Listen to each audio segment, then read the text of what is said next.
Bismillahirrahmanirrahim. Assalamualaikum warahmatullahi wabarakatuh. Para siswa-siswi yang saya banggakan, di pagi hari ini marilah kita belajar berkaitan dengan penentuan biaya produksi. Saya akan menyampaikan dari mulai pengertian biaya produksi itu sendiri dan nanti kita bicara masalah pengeluaran. Biaya produksi adalah semua pengeluaran yang telah, sedang, dan akan dikeluarkan untuk membuat suatu produk. Nah, jadi ada 3 item. Jadi ada yang telah dikeluarkan, sedang dikeluarkan, dan akan dikeluarkan.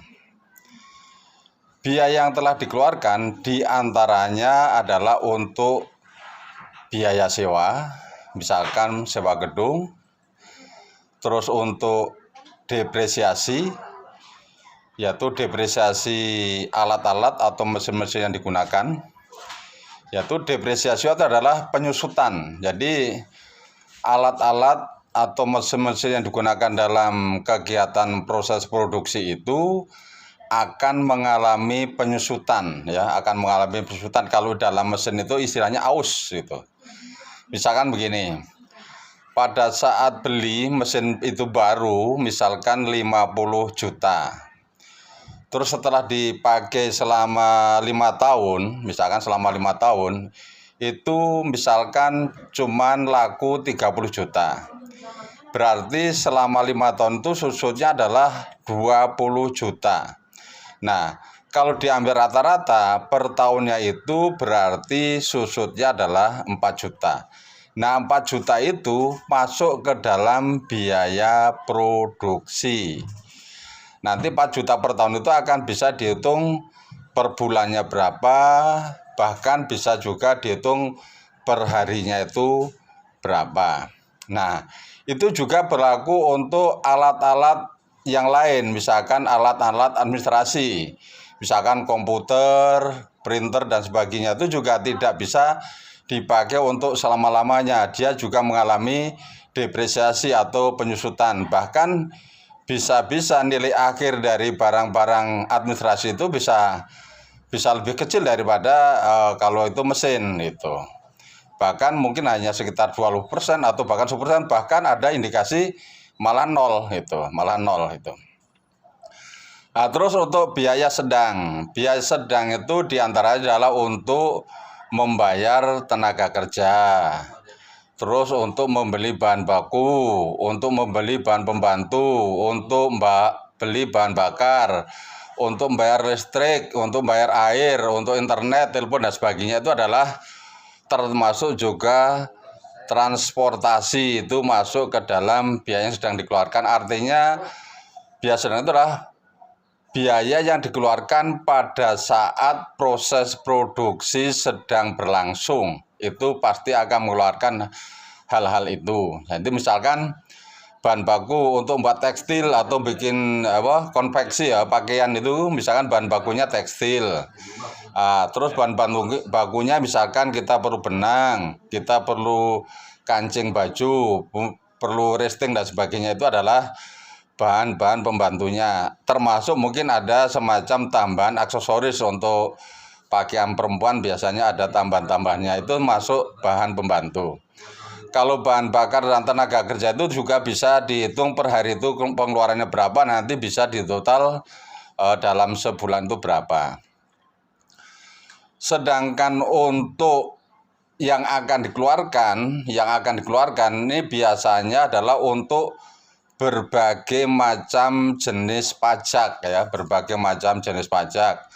Di antaranya misalkan kita punya gedung dan bangunan, tentunya kena yang namanya pajak PBB. Kita punya penghasilan, kita akan kena pajak penghasilan. Kita menjual produk, kita akan kena pajak penjualan.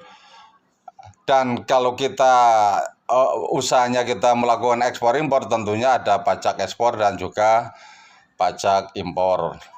Di samping itu masih ada lagi, ya, misalkan yang akan dikeluarkan, misalkan retribusi. Kalau restribusi itu adalah dasar hukumnya biasanya adalah melalui pemerintah daerah, ya, pemerintah daerah. Misalkan kita punya ekspedisi, kita punya kendaraan yang mendistribusikan produk kita, biasanya itu kena di jalan-jalan tuh kita harus bayar, itu dikasih kupon itu ada restribusi, termasuk parkir dan sebagainya, itu adalah restribusi. Dasar hukumnya adalah perda atau peraturan daerah. Tapi kalau pajak-pajak, PBB, penghasilan dan sebagainya itu adalah dasar hukumnya adalah undang-undang yang berlaku secara nasional. Terus untuk yang akan dibayarkan lagi selain pajak-pajak tadi, masih ada lagi biasanya untuk biaya iklan, ya, biaya iklan. Iklan di berbagai media. Kalau dulu sih masih ada istilah koran, majalah, radio, televisi. Nah, sekarang yang lebih dominan adalah di internet, bisa di YouTube, di TikTok dan sebagainya. Itu sudah banyak iklannya itu juga perlu biaya. Walaupun mungkin sebagian ada iklan yang gratis, tapi lebih banyak itu iklan yang berbayar itu. Terus yang terakhir untuk saya singkat aja nih ya, pengeluaran ya. Kalau kita bicara pengeluaran itu adalah segala bentuk mata uang, tenaga dan barang yang dapat dinilai dengan harga uang.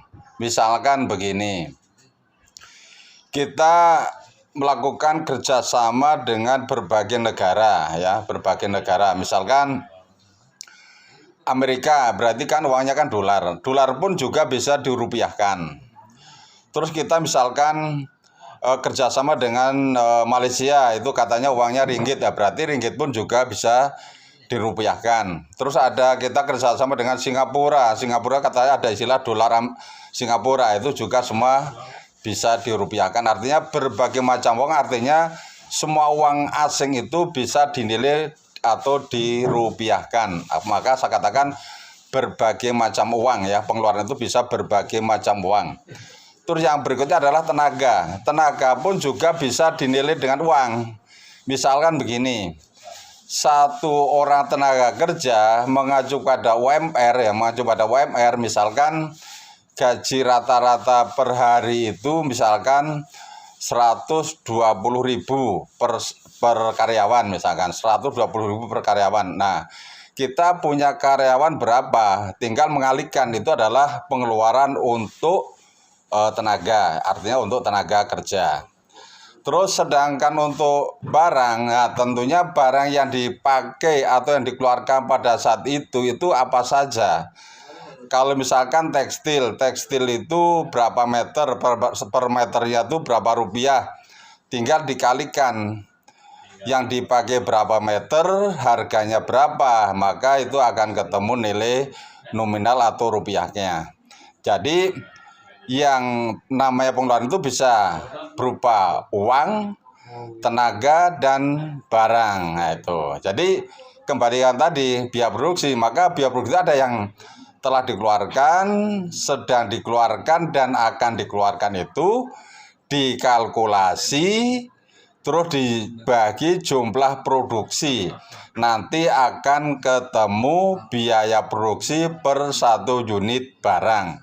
Setelah ketahuan biaya produksi per 1 unit barang, maka kita nanti akan bisa menentukan harga jual produk itu setelah ditambah berbagai macam pajak-pajak dan sebagainya. Atau misalkan pajak udah dimasukkan, berarti kalau sudah tahu biaya produksi per unit barangnya itu berapa, maka nanti kita pengen mendapatkan keuntungan berapa persen dari nilai nominal per produknya itu. Misalkan biaya produksi ketemunya misalkan 10.000 per unit barang. Nah, kita ingin dapat keuntungan 50%. Nah, misalkan terus dijual Rp15.000 per unit barang. Itu. Ini yang saya sampaikan, mudah-mudahan bisa diterima dan bisa menambah wawasan bagi siswa-siswi sekalian. Terima kasih atas perhatiannya. Billahi taufik walhidayah. Wassalamualaikum warahmatullahi wabarakatuh.